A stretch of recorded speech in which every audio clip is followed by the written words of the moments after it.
Sejam todos muito bem-vindos ao podcast do EndoDirect e do Nefropapers. Eu sou o Edu. Eu sou o Rodolfo. E eu sou a Mel.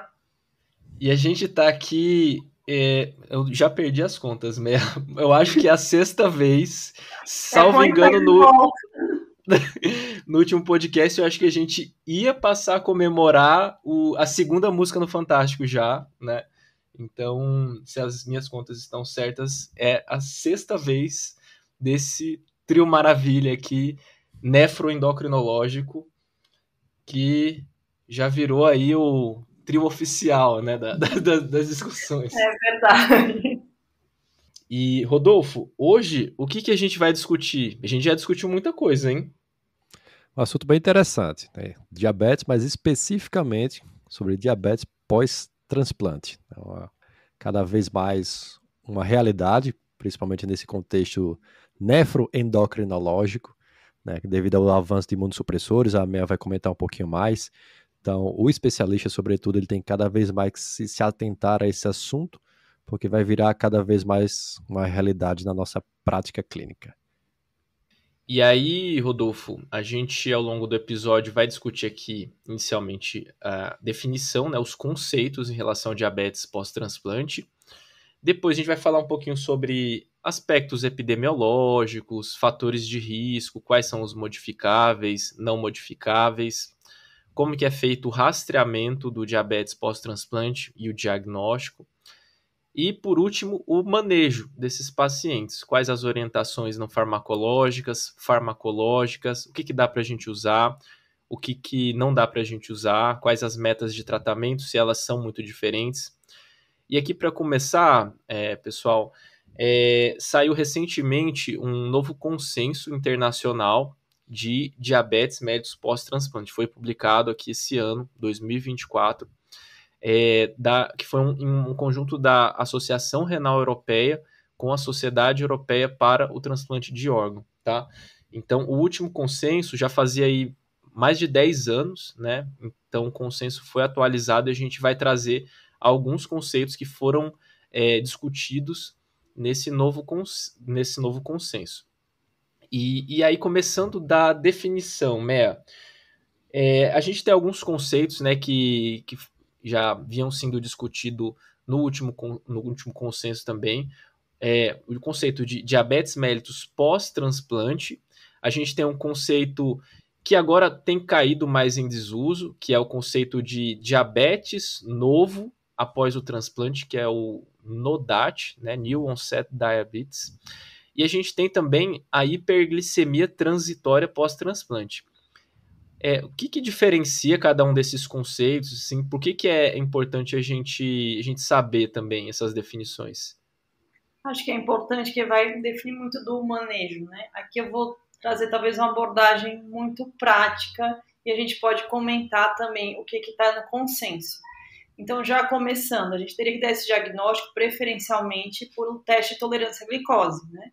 E eu já começo dizendo que não é uma coisa que a gente faz muito na prática, por dificuldade técnica mesmo. Então, não sei se vocês provavelmente já viveram isso daí. A maioria dos nossos pacientes chegam com diagnóstico ou porque fazem uma descompensação, né? Que não é transitória. Isso pode acontecer, assim, essa descompensação transitória, essa hiperglicemia transitória, ela pode acontecer, principalmente no início do transplante, porque existe muita coisa em jogo ali, inclusive dose alta de corticoide. Né? Então, essa fase inicial, de fato, o paciente pode ficar um pouco descompensado, mas a gente vai tirando a dose do corticoide, ele vai normalizando a glicemia, né? Existe esse fator. Existe outro paciente que, passada essa fase inicial, que normalmente não é tão precoce mesmo, ele vai desenvolver uma hiperglicemia, que é uma hiperglicemia duradoura.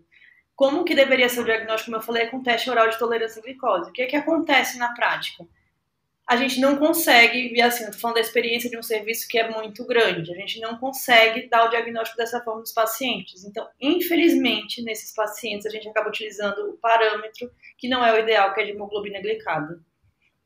E é interessante, né, Mé, isso que você comentou, Porque a gente sabe que esse paciente aí no pós-transplante precoce tem todos esses fatores que você falou na jogada, às vezes faz infecção, uma disfunção do enxerto, tá com dose alta de corticoide, então ele não tá na situação que vai ser o basal dele, né? Então é difícil da gente falar que isso é um diabetes mellitus pós-transplante. Então, o conceito de diabetes mellitus pós-transplante é aquele diabetes após o transplante, independente ali de quanto tempo de diagnóstico que ele teve.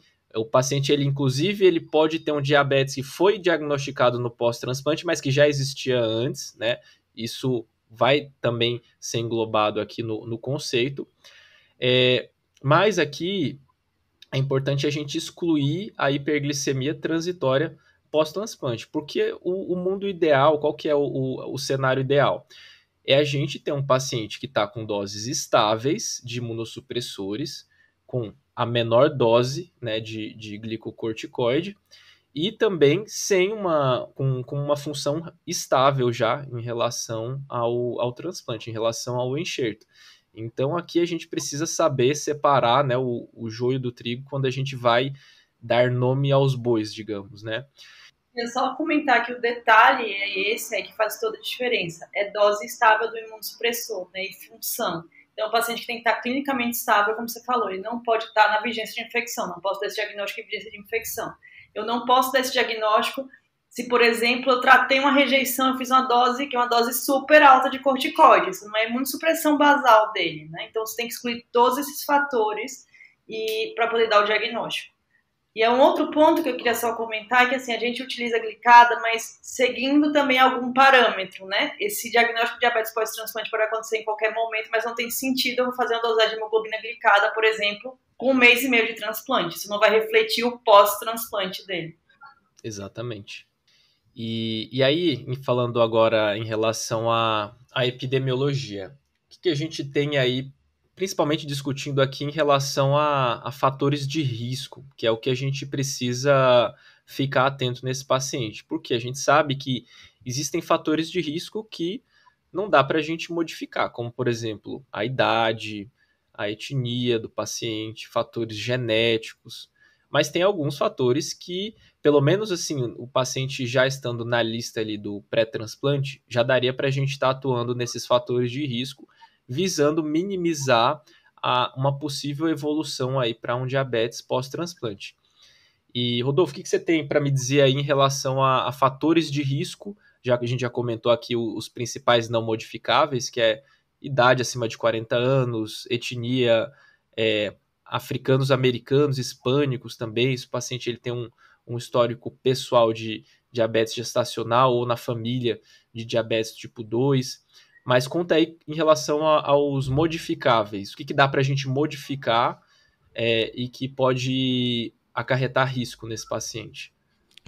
Boa, Edu. Então, eu sempre falo que os principais fatores de risco no diabetes pós-transplante se pode basicamente englobar, além de fazer essa básica divisão, né, você falou, dos modificáveis, não modificáveis, até para ajudar também a lembrar, basicamente você tem os fatores já de risco para um diabetes tipo 2, que é idade acima dos 40, 50 anos, histórico familiar, diabetes na família, né? Enfim. Aí você tem a etnia hispânica também, você já falou, se o paciente já tem um pré-diabetes prévio, é outro fator de risco, sexo masculino. A hiperglicemia transitória também pode ser outro fator de risco. E aí tem alguns fatores novos, né, associados nesses pacientes. Então, por exemplo, você tem um histórico de uma hepatite C, um citomegalovírus, até a minha pode comentar um pouquinho também a respeito. A doença renal policística também foi associada a fatores de risco. A obesidade, né, é um fator de risco modificável, como você citou. Os inibidores da calcineurina, principalmente aqui o tacrolimus, que a gente via muito na residência de endócrino, esses pacientes associados, até a própria ciclosporina também. Tem outros inibidores da mTOR, acho que a Meia pode também dar uma palhinha para a gente aqui associado. A hipomagnesemia também foi um fator de risco associado à presença do diabetes pós-transplante. Então, basicamente, são os fatores de risco de um diabetes tipo 2 associados a todos esses, entre aspas, novos, né? Infecções, como hepatite C, citomegalovírus, doença renal policística, é mais comum no paciente com sexo masculino, a hipomagnesemia, e aqui entra na jogada os inibidores da calcineurina e do mTOR. E aí, falando especificamente sobre esses inibidores, Mea, explica pra gente aí quais são os inibidores da calcineurina, tem uns que dão mais, tem uns que dão menos, explica pra gente aqui. Que a gente usa basicamente, né? Eu tô falando especificamente assim, no transplante renal, mas é realidade para outros transplantes de órgãos sólidos, né? Então, se usa muito ciclosporina e tacrolimus, que são inibidores da calcineurina, para diversos transplantes, seja hepático, cardíaco, e é o que acontece no transplante de rim também. Qual que é o de escolha atualmente? A gente utilizar inibidor da calcineurina, o tacrolimus. Por quê? Porque está menos associado a eventos adversos, né? Mas mesmo assim ele tem uma toxicidade em célula beta-pancreática. Assim como o inibidor do mTOR também tem essa toxicidade. O que se observa? Alguns fatores, é legal ser citado a hipomagnesemia, que o inibidor da calcineurina está associado à hipomagnesemia. Então, talvez ele reflita, na verdade, um efeito tóxico dessa medicação, né? E aí, o que acontece? O inibidor do mTOR também está associado ao risco de diabetes pós-transplante, só que tem um fator bem interessante. Quando a gente utiliza o inibidor da calcineurina, que pode ser utilizado junto com o inibidor de mTOR, na verdade, algumas vezes se vê um risco um pouco reduzido. Possivelmente, por quê? Porque eu deixo uma dose mais baixa do inibidor da calcineurina, que é o que está mais associado. Então, se eu consigo manter uma concentração mais baixa, às vezes associar um inibidor de mTOR pode ter algum efeito benéfico.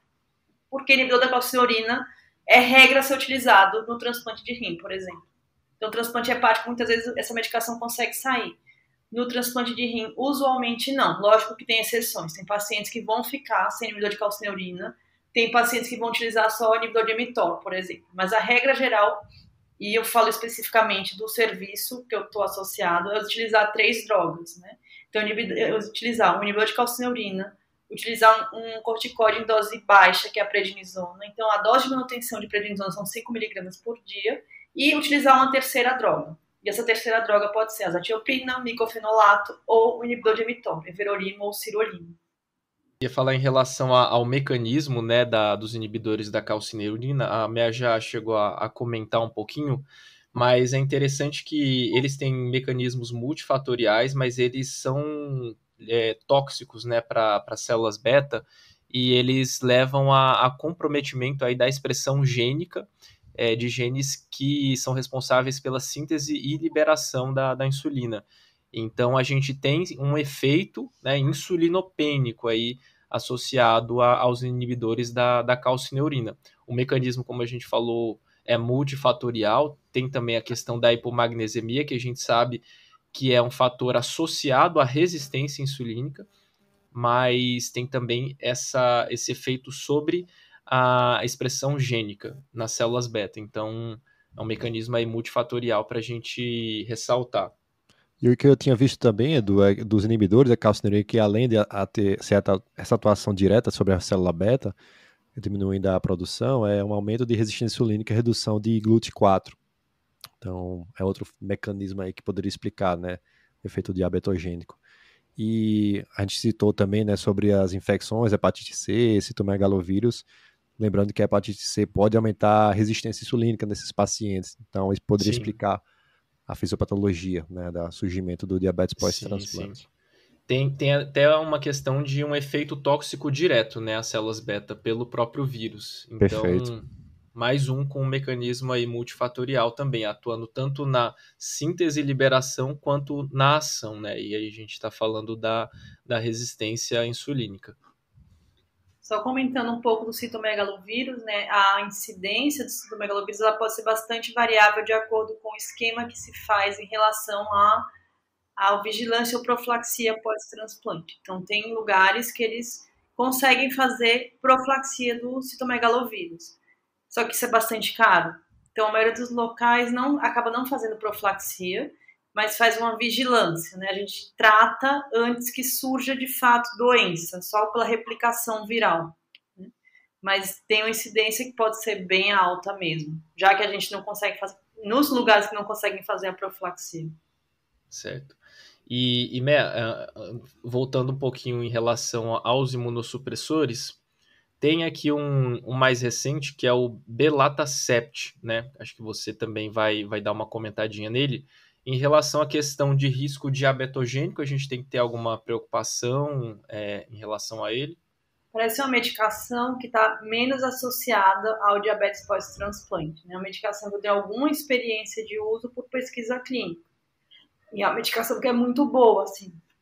Ela é mais recente, entre aspas, né? Ela é mais recente do uso, assim, mas ela já tem muitos pacientes que fizeram há muito tempo o protocolo de pesquisa clínica.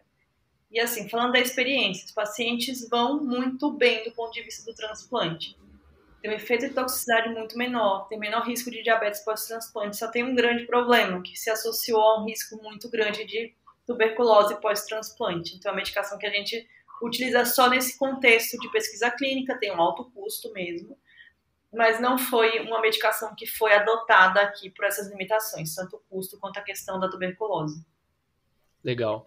E uma coisa que eu acho interessante que você falou, Mé, é que você falou assim, menor risco, né?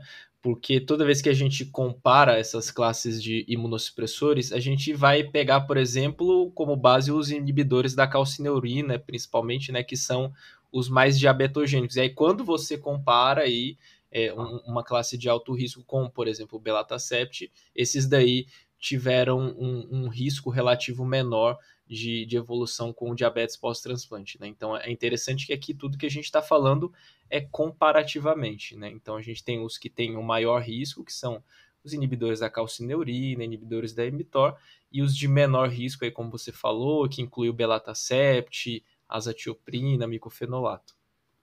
E assim, só quando que a gente vai falar isso, é porque é muito difícil avaliar, né? Quando a gente descreve os fatores pré-transplante, muitas vezes são os fatores que levaram à necessidade do transplante. O que eu quero dizer é que é um paciente que já pode ter, tipo, um comprometimento metabólico, assim. É muito comum ver obesidade associada à necessidade do transplante. Ou um paciente que já tem uma resistência insulínica, um pré-diabetes. Então, assim, esses fatores de risco estão todos juntos mesmo. É difícil essa avaliação, né?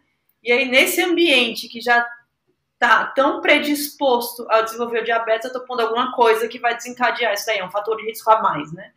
Ou um segundo hit para que aconteça o diabetes. Sim, perfeito. E agora indo para a questão do rastreio do diagnóstico, que acho que tem algumas coisas novas que foram ressaltadas aqui nesse consenso que foi recentemente publicado. O primeiro ponto antes da gente falar de rastreio e diagnóstico, acho que vale a pena a gente entender que o diabetes mellitus pós-transplante e mesmo a hiperglicemia transitória, ela está associada a alguns desfechos piores, né? Então, esse paciente ele tem uma maior mortalidade, mais evento cardiovascular, ele tem mais complicação microvascular, ele tem mais risco de infecção, itu, pneumonia, e o enxerto desse paciente também tem menos sobrevida. É isso mesmo? Me confirma aí. Isso mesmo, né? Eu sempre falo, assim, que é o fracasso do fracasso a gente pegar, assim, um paciente, por exemplo, não falando só de diabetes pós-transplante, mas um paciente que desenvolve diabetes pós-transplante, e aí a gente começa a piorar a função, a gente faz uma biópsia, sei lá, um tempo depois, e ele tem diabetes, tipo assim, doença renal do diabetes, nefropatia diabética. Isso pra mim, assim, é a falha de tudo, né? Uhum. A gente fez um tratamento para que ele não tivesse nenhuma disfunção renal, ele acaba disfuncionando por uma coisa que aconteceu no pós-transplante. Depois, né? Sim. E aí eu só queria comentar ainda em relação à imunossupressão, que apesar da gente saber esses que estão de mais alto risco, menos risco, a escolha da imunossupressão não pode ser baseada nisso, né? Isso é uma coisa que o consenso fala, é uma coisa que a gente vê muito na prática. O que é orientação é a gente escolher a melhor imunossupressão para aquele paciente em termos de redução de mortalidade e maior sobrevida do enxerto. Entendi, boa. E aí, se evoluir com hiperglicemia, né? Aí a gente que lute, né, Rodolfo? A gente que lute e entre na jogada. É isso aí, não, tranquilo. E aí, falando agora em relação ao rastreio, que acho que é um ponto que o consenso ele reforça bastante. Tem até uma. Bom, assim, quem for fazer a leitura do consenso, tudo, ele tem uma figurinha muito didática com uma linha do tempo na evolução do paciente, desde a fila de transplante até o pós-transplante. E aí é que o interessante, né, da gente identificar os fatores de risco, tanto os modificáveis quanto os não modificáveis, já na fila de transplante, para a gente saber aqueles pacientes que têm um maior risco de evoluir aí com um diabetes mellitus pós-transplante, ou às vezes até diagnosticar um diabetes antes do transplante, né, naquele paciente que eventualmente passou batido ao longo da vida. E o que ele fala aqui também, que vale a pena a gente ressaltar, é em relação à importância, né, do método que ele considera o padrão ouro para o diagnóstico do diabetes pós-transplante, que é o teste oral de tolerância à glicose, com glicose anidra 75 gramas. Né? Ele é um teste assim, muito acurado, a gente consegue fazer ele precocemente, ele coloca aqui para realizar o TOTG aí precocemente 10 a 13 semanas após o transplante, e também orienta já fazer na lista de espera para identificar ou aqueles pacientes de maior risco, seja aí com um TOTG já na faixa ali do pré-diabetes, lembrando aí que o TOTG, para a gente caracterizar o diagnóstico de diabetes, seria um TOTG 75 com uma glicemia maior do que 200, né? 2 horas depois, entre 140 e 200 a gente teria um paciente de risco, um paciente com pré-diabetes. E o que ele reforça também é para a gente não fazer a dosagem da hemoglobina glicada dentro dos 3 primeiros meses do transplante, muito por conta de todo aquele contexto ali da hiperglicemia transitória pós-transplante, de múltiplos confundidores, às vezes esse paciente ele recebeu transfusão, ele perdeu sangue na cirurgia, né? Então tem tudo isso que pode falsear a hemoglobina glicada dele aqui naquele período do pós-transplante precoce. Então a sugestão é se for usar após 3 meses, né, Mel? Isso, exatamente. O ideal seria a gente fazer mais precocemente o TOTG e após 3 meses do transplante a gente teria mais segurança, entre aspas, de usar a hemoglobina glicada. Isso seria o mundo ideal, né? O que acaba acontecendo na prática? Pacientes de alto risco. Infelizmente, a questão do pré-transplante, a gente muitas vezes não consegue controlar, né? Fica de olho para no pós-transplante a gente ter pelo menos tipo parâmetro de glicemia. E aí entra a glicemia de jejum para auxiliar mesmo, ou às vezes pede para o paciente fazer algumas medidas de destro, se ele tiver disponível, alguém em casa que tenha, para a gente poder seguir. Com 3 meses, pacientes de alto risco, a gente sempre faz dosagem de hemoglobina glicada. Perfeito. Legal. Então dá para a gente fazer, né, essa orientação em relação à medida da glicemia capilar, que é um método um pouco mais prático, disponível, né?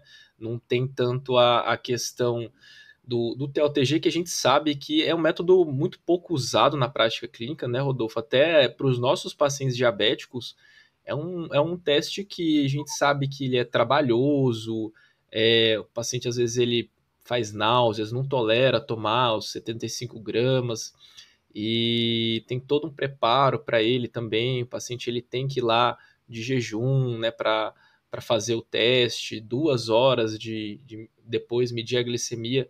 Então, a gente sabe que, apesar de ser a orientação do consenso, é um teste pouco prático da gente usar, principalmente nos nossos pacientes do SUS, né, que a gente, né, é importante a gente ressaltar que a gente tem uma prática de vivência, principalmente no SUS, né, foi onde a gente fez a residência, tudo, então a gente sabe que tem as limitações em relação à disponibilidade do teste. É isso, é que você falou, assim, é logística, no frigir dos ovos, né? Um teste muito bom, porém, na prática de SUS, fila gigante de espera, muitos pacientes, laboratório lotado, às vezes o paciente vai ter que submeter aquela carga de glicose, vai enjoar, nausear, enfim. Então a gente acaba não utilizando muito na nossa prática mesmo, de ambulatório de SUS, né? Que é um grande volume de pacientes com diabetes pós-transplante, mas acaba sendo uma ferramenta interessante no contexto de um paciente particular, privado, né, que você tem mais tempo de reavaliação também, a agenda é mais tranquila, enquanto que no SUS você está tendo paciente hoje, perde o teste, vai checar daqui a 6 meses, tá? É meio complicado também todo esse contexto. A gente acaba lançando mão dessas outras ferramentas, como a Meia mesmo falou no começo. Isso. E aqui vale ressaltar novamente que desses pacientes que fazem hiperglicemia no pós-transplante, até 90% dos casos são hiperglicemia transitória pós-transplante. Então, a gente sabe que esses pacientes que fazem a hiperglicemia transitória, isso caracteriza um risco também de evoluir com o diabetes mellitus pós-transplante. Mas, reforçando, a gente só vai fazer esse diagnóstico no paciente que está com doses estáveis de imunossupressores, função do enxerto já estável, sem infecção, né? Então a gente precisa de todo um cenário para isso. E o TOTG, para ser feito no pós-transplante, a orientação do consenso é a partir de 10 semanas após o transplante, de 10 a 13 semanas, e depois, com 1 ano do transplante, considerar anualmente aí depois, tá?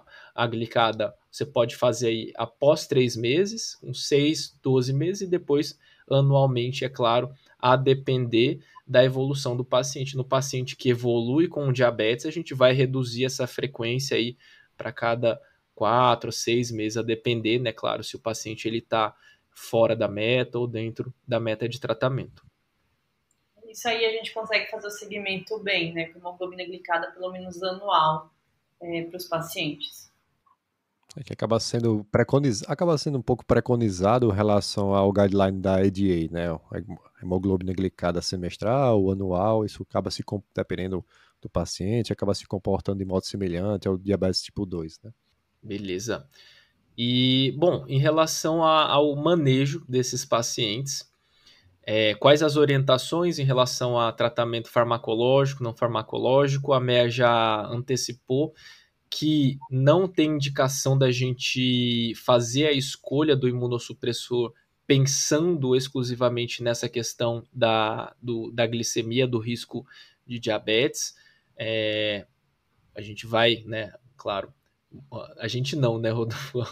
Os nefrologistas vão priorizar a questão de risco de eventos adversos, sobrevida do enxerto, sobrevida do paciente. Então, tudo isso é a prioridade quando a gente está falando da escolha do imunossupressor. É claro, para todos os pacientes que têm fatores de risco, sejam modificáveis ou não modificáveis, independente de ter ou não critério diagnóstico para diabetes pós-transplante, a gente vai orientar a boa e velha MEV, né?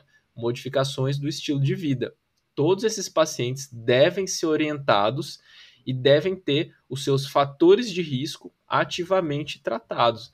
Então, se é um paciente que, por exemplo, já tem um sobrepeso ou obesidade, a gente vai orientar ele uma dieta hipocalórica, atividade física, moderada intensidade, 150 minutos por semana, pelo menos. Se ele tiver indicação, fazer um tratamento farmacológico da obesidade.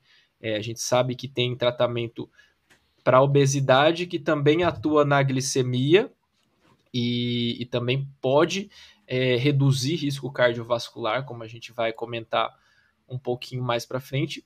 Mas eu vou perguntar agora especificamente uma coisa que é muito mais da prática do nefrologista, vou perguntar para a Meia, que é o manejo desses pacientes com hiperglicemia, principalmente nesse período precoce do pós-transplante, nessas primeiras semanas, nesses primeiros 3 meses, que é um paciente que a gente não costuma ver no nosso consultório, né, Rodolfo? A gente geralmente pega esse paciente com diabetes pós-transplante tardiamente, às vezes já está ali com algum antidiabético, com alguma insulinoterapia, e aí a gente já pega esse paciente com muito tempo, ali meses ou anos do pós-transplante, já com alguma terapia iniciada. É interessante que a gente até, um dos ambulatórios que eu achava mais interessante durante a residência era um ambulatório de diabetes e doença renal crônica, que era um ambulatório que a gente viu o paciente desde do antes, né, da fila de transplante até o depois, e às vezes a gente pegava aquele paciente também que evoluía com diabetes após o transplante, e era um momento que a gente tinha uma interface com a nefro, assim, o contato com a nefro era maior, inclusive os residentes da nefro rodavam também nesse ambulatório, e era legal que acontecia uma troca ali de figurinhas muito interessante. Mas, Meia, como que é assim da sua prática o manejo desse controle glicêmico, principalmente no período precoce ali do pós-transplante? Eu ia fazer um adendo que, assim, também era dos meus preferidos, esse ambulatório era super bom, sempre gostei, assim. Nossa, muito bom mesmo. Uma coisa lá, né? O que a gente vê da prática primeiro, né, se a gente está nesse contexto de infecção, tratou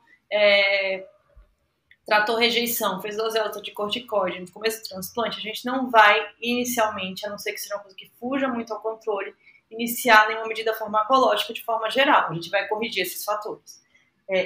Uma vez que a gente tem um paciente estável e está diante realmente de paciente com diabetes pós-transplante, o que a gente costuma fazer? E é um tratamento muito semelhante do que a gente faz para o diabetes tipo 2. Então, o que eu tenho mais disponível no SUS, pensando no contexto SUS, é a metformina. Os pacientes que não têm contraindicação, é uma medicação que a gente utiliza muito, metformina. Tem uma questão aqui, e isso, meu discurso mudou de um tempo para cá, que é o ISGLT2. Então, era a medicação que, quando surgiu e começou a ser utilizado no contexto de nefroproteção, era uma medicação que a gente tinha muito medo de utilizar no pós-transplante, por alguns motivos. Porque se temia muito risco de infecção para um paciente que está em uso de imunossupressão. Porque é uma medicação que mexe, né, na hemodinâmica glomerular, então se tinha medo de ter alguma descompensação ali, e isso mudou. Então, apesar de não ser ainda a orientação do CADIGO, por exemplo, a gente tem utilizado, sim, na prática o ISGLT2, para aquele paciente que está estável, sem infecção, obviamente, e que está com a função estável também. Então, a medicação que a gente pode esperar, por exemplo, 3 meses, o paciente estando bem e sem contraindicações, a gente começa o ISGLT2, que é exatamente o período que a gente pode dar o diagnóstico, né, e começar, de fato, o tratamento. Então, a medicação que a gente tem utilizado muito. O análogo da GLP-1 é outra medicação que vai muito bem. O problema é custo, né? Então, para a realidade SUS, é uma medicação que é pouco disponível. Uma medicação que também não é tão disponível, mas que vai muito bem nesse contexto do pós-transplante, e aí pode ser para qualquer taxa de filtração, enfim, não vai mexer na hemodinâmica glomerular, é o DPP-4, também inibidor da DPP-4. Então, é uma medicação que vai muito bem. E aí, no contexto do transplante, a gente tem que pensar também o que interage com a imunossupressão ou não. E essas medicações, elas não interagem com a imunossupressão. Então, são medicações que podem ser utilizadas. Ah, legal. Isso é um ponto que eu ia até perguntar, né? Em relação à interação farmacológica, né? Dessas medicações, se era seguro. E você já comentou aí que sim, né? Que dá para a gente usar. Essa questão do inibidor de SGLT2 no GLP-1, o consenso ele reforçou também essa questão para a gente considerar fortemente essa prescrição de terapias antidiabéticas com benefício cardiovascular nesses pacientes, se o custo não for um limitante, se não houver problemas de acessibilidade. Que é claro, a gente falou que do análogo de GLP-1 e do inibidor de SGLT2. O inibidor de SGLT2 agora, principalmente com a atualização aí do PCDT, que vai estar disponível aí para diabéticos acima de 40 anos, com muito alto risco cardiovascular, acho que a gente está tendo um acesso muito mais facilitado nesses últimos anos, né, Mé? A gente está vendo aí cada vez mais, antes era acima de 65 anos, com terapia dupla, pelo menos, e com alto risco cardiovascular, agora já caiu para cima de 40 anos, com terapia dupla e alto risco cardiovascular. A gente está vendo aí um afrouxamento, né, das exigências para inserção pelo alto custo, está se tornando uma medicação cada vez mais disponível. A gente sabe que a gente já discutiu, já teve episódio de inibidor de SGLT2, teve episódio de doença renal de diabetes. É uma medicação que, assim, o benefício é tão grande, a gente está vendo tanto uso para inibidor de SGLT2, né? A gente usa, inclusive, para fora do contexto nefrológico, aí, estudos com redução de risco de nefrolitíase também, né? Então, é impressionante o quanto que a gente está ampliando o horizonte de indicações dessa classe. E o análogo de GLP-1 tá meio que caminhando para esse mesmo caminho, né? Benefício renal, cardiovascular, obesidade. Né? Estudo FLOW que foi interrompido precocemente, foi igual o Empaquidne, né? O Empaquidne também tinha sido interrompido precocemente, por claro benefício. Isso também aconteceu com o FLOW, que selecionou aí, né, principalmente pacientes com alguma doença renal e fizeram uso da semaglutida e o benefício foi claro ali. E a gente tem também o estudo SELECT, que foi recentemente publicado em obesos não diabéticos com alto risco cardiovascular, que mostrou aí também redução de desfechos cardiovasculares combinados. Então, assim, é uma medicação que, felizmente, a gente está vendo esse benefício a cada dia que passa, a gente está encontrando um benefício diferente. Isso é bom, né, claro, para os nossos pacientes, porque a gente consegue não só tratar a hiperglicemia, como tratar as outras comorbidades que estão associadas, né, nesse paciente com diabetes. O consenso ele reforça isso, porque a gente precisa, se possível e se estiver disponível, considerar a prescrição aí de uma dessas duas classes, ou as duas, né, para manejar a glicemia desse paciente. Não, eu queria só fazer um comentário, um adendo, né, com relação a esse período mais precoce, né, esse período mais crítico, que se comporta muito como se fosse uma hiperglicemia por uso de corticoide mesmo, né, e de fato o paciente está usando corticoide, né, então vai depender muito da dose, do tipo de corticoide, da potência, mas pensando que a maioria desses pacientes, como a minha falou, vão usar mais a prednisona, às vezes numa dose mais alta, vai reduzindo, é muito comum precisar ou vai depender muito da hiperglicemia do paciente. Se é uma hiperglicemia leve, até 200, você pode escolher ou a insulinoterapia, né, uma insulina basal, no caso a NPH, que você pode utilizar pela manhã, para tentar cobrir bem esse esquema do uso da prednisona, da hiperglicemia pela prednisona, que é mais um período finalzinho perto do almoço, para o período vespertino. Então a gente acaba utilizando a insulina NPH pela manhã. Isso só é hiperglicemia leve, você pode usar a insulina NPH ou o análogo, o inibidor DPP-4. Se é uma hiperglicemia mais moderada, até 300, o ideal é você fazer essa combinação, né, da insulina NPH com o inibidor da DPP-4, e se for, porventura, uma hiperglicemia grave, acima de 300, eventualmente você vai precisar até fazer um basal plus, ou seja, uma insulinoterapia basal e fazer umas insulina bolos em alguma refeição, ou até um esquema basal bolos. Mas, em geral, acaba se fazendo mais essa insulinoterapia, insulina NPH, na combinação ou não com o inibidor da DPP-4. Me corrija se eu estiver errado aí, Meia. Mas é exatamente isso. Eu ia comentar que a gente está tão habituado a prescrever NPH, de começar com bad time, né? E nesse momento a gente começa NPH manhã, né? Tem essa particularidade mesmo, pela fisiopatologia do que ocorre. Eu sei que vocês vivem muito isso, né? E a gente vive lá também, assim, uma resistência muito grande dos pacientes a começarem insulina. Até porque a gente começa, entre aspas, quero dizer, precocemente, né? Às vezes por essa hiperglicemia a gente acaba utilizando. E muitas vezes o que acontece é que, só para todo mundo ter uma noção, isso lógico vai variar de protocolo para protocolo, mas a gente costuma fazer uma dose de 30 miligramas inicialmente de prednisona, isso é desmamado, né? Vai ser reduzida a dose até 5 miligramas ao final do primeiro mês. O que acontece é que pode acontecer intercorrências. Então, por exemplo, o paciente faz uma rejeição, ele é tratado com 500 miligramas de metilprednisolona durante 3 dias, então ele recebe mais um tanto de corticoide aí. E às vezes o paciente fica mais descompensado inicialmente, posteriormente às vezes a gente consegue tirar a insulina dele também, deixar a medicação oral. E aí, voltando aqui num ponto em relação ao inibidor de SGLT2 que a Meia comentou, eu lembro que quando estava lá no tempo da residência da endócrino e a gente acompanhava esses pacientes transplantados, a gente tinha um certo receio de prescrever o inibidor de SGLT2, muito pela preocupação em relação à segurança, principalmente no que diz respeito a riscos de infecções geniturinárias. Estava até vendo aqui que nesse consenso ele reuniu aí os principais estudos avaliando segurança e eficácia dessas classes de antidiabéticos nessa população. Assim, o que vale ressaltar aqui é que são poucos estudos, são estudos pequenos. Assim, o maior estudo aqui com o inibidor de SGLT2 foi um estudo de 2020. O autor é Sanches Frutuoso e ele reuniu pouco mais aí de 300 pacientes. Foi um estudo de 6 meses e esse foi o estudo com o maior segmento que teve. A maioria dos estudos tem uma duração máxima aí de 3 a 6 meses.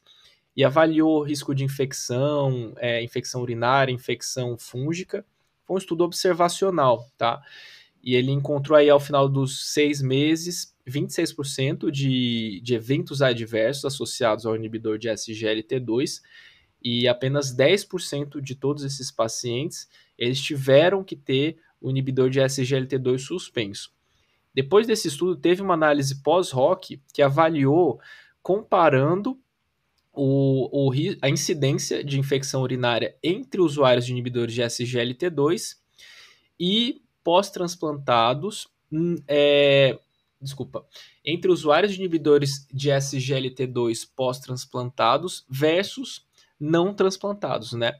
E a incidência de infecção urinária não foi diferente, tá? Quando a gente compara o transplantado do não transplantado. Então é interessante, né, que esse estudo, ele pelo menos ele levanta, né, uma ideia de que o risco de infecção nesse paciente não parece ser muito diferente de um paciente não transplantado. Isso é o que a gente tem visto na prática, né? Como eu falei, assim, a gente tinha muito medo de usar, muito medo por risco de infecção mesmo. Infecção urinária no contexto pós-transplante de rim é um problema sério. Não tem um comportamento de tu que tem uma população que não recebeu transplante, assim, é uma coisa que pode ser muito problemática. E a gente tinha muito esse medo. Tá para sair um estudo do nosso centro, que na verdade é um estudo multicêntrico, que acompanhou com um N maior de pacientes por um período maior também, foi um segmento de 1 ano. Então a gente não tem o resultado final ainda, mas o que mostrou é que sim, existe segurança. A gente já tem segurança utilizar SGLT2 no contexto de infecção urinária, né? Pensando que os principais trabalhos fora do transplante, eles não mostraram aumento do risco de infecção urinária, mas de infecção genital fúngica, né? Então a gente já, com essa experiência, a gente começou a utilizar no pós-transplante e eu não tenho ainda o resultado oficial do estudo, né? Mas o que a gente vê na prática é isso. Pode aumentar um pouco a infecção fúngica, de fato, mas isso é corrigido com a higienização correta, isso melhora muito. E infecção urinária não parece ser um problema mesmo. Certo. E, por último, em relação à meta terapêutica, a princípio, e o que é também discutido no consenso é que não existe uma meta exclusiva, diferenciada para essa população de pacientes pós-transplantados, mas existe uma meta razoável, né? É razoável a gente considerar metas possivelmente semelhantes às metas de pacientes não transplantados, em torno de 7 de hemoglobina glicada, na ausência de hipoglicemia. O Cadigo coloca aí também mais ou menos isso, né, entre 7 e 7,5. E é claro, dependendo das comorbidades desse paciente, porque muitas vezes, por exemplo, né, o que a gente via muito no ambulatório, às vezes o paciente já era diabético pré-transplante e fez um transplante renal por conta de uma doença renal do diabetes que evoluiu aí com uma fase dialítica, tudo, e aí depois transplantou por esse motivo, e esse paciente a gente já vê que é aquele paciente com muita complicação crônica micro e macrovascular. E a gente sabe que esse paciente a gente nem vai querer tanto aquele controle estrito de 7 de hemoglobina glicada, porque ele é um paciente de muito alto risco de hipoglicemia. E vale a gente lembrar que o rim, ele não só ele filtra a insulina, como ele também metaboliza insulina, e ele também é responsável por gliconeogênese, né? Então, se você tem, por exemplo, no caso desse paciente, né, um rim comprometido, ele tem um risco muito alto de fazer hipoglicemia, principalmente em períodos de jejum prolongado e principalmente hipoglicemias noturnas. Tanto é que a gente até já falou a questão do corticoide, mas mesmo fora do contexto do uso do corticoide, a gente sempre toma muito cuidado de iniciar a terapia insulínica à noite para esse paciente, porque a gente sabe que o risco dele fazer uma hipoglicemia noturna é muito acentuado. Então a gente dá preferência mesmo por fazer insulinoterapia durante o dia. Paciente com diabetes que transplantou, a gente sabe que é um paciente que tem muitas complicações, né? A prova disso é que ele está precisando do transplante. Precisou, né? Sim. É isso, não é aquele paciente diabético que estava super bem. Essa é a realidade. E coisas que vão definir muito é Lógico que esse perfil de comorbidade, né, vai definir bastante como que está a função dele pós-transplante. A diferença de transplantar e ficar com a função ótima, né, taxa de filtração glomerular normal. Ou aquele paciente que transplantou e ficou com aquela taxa de filtração glomerular meio meia boca. Então isso também vai definir fora o contexto todo. E a gente tem que pensar também que a gente tem feito transplantes em pacientes idosos, né? A maioria das pessoas que precisam não são pacientes jovens, obviamente. São pacientes mais velhos e tem se estendido muito a idade que se faz transplante. Se me perguntar hoje qual que é a idade limite, eu não posso te falar um número preciso. Por quê? Porque já se transplantou em centros pacientes com 80 anos que estavam muito bem do ponto de vista clínico geral, entendeu? Então a gente tem que levar tudo isso em consideração. Não, legal.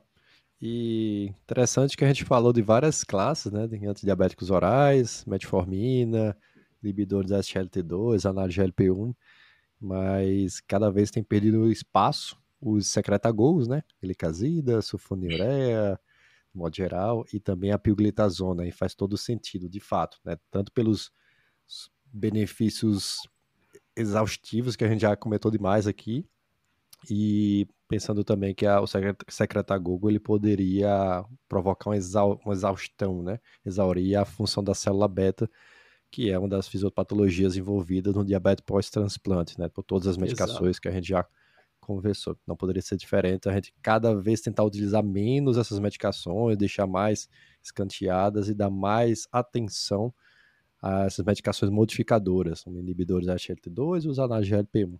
Então é mais um cenário que cada vez essas medicações têm perdido mais espaço. Secretagogos e, no caso, a pioglitazona, que é o único representante das glitazonas.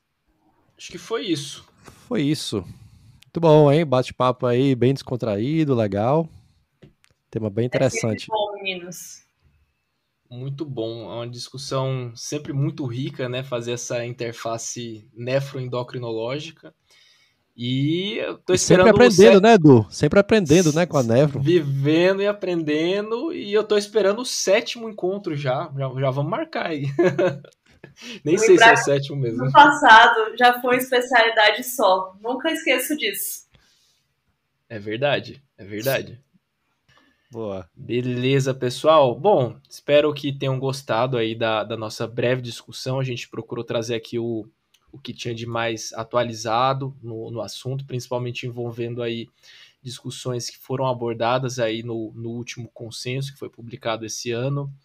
Não esqueçam de avaliar aqui a página do NephroPapers, do EndoDirect, dar 5 estrelas, ativar o sininho de notificações, seguir também a gente, @NephroPapers e @EndoDirect, e só agradecer. Foi isso. Abraço, Até pessoal. Até o próximo, meninos. Valeu, pessoal. Tchau, tchau. Até mais.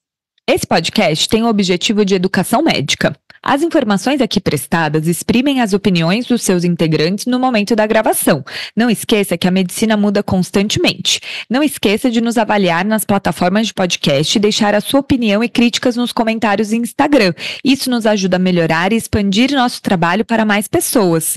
Não utilize as informações ouvidas aqui como conselho médico para si ou para outros. Em caso de necessidade, procure opinião médica direcionada.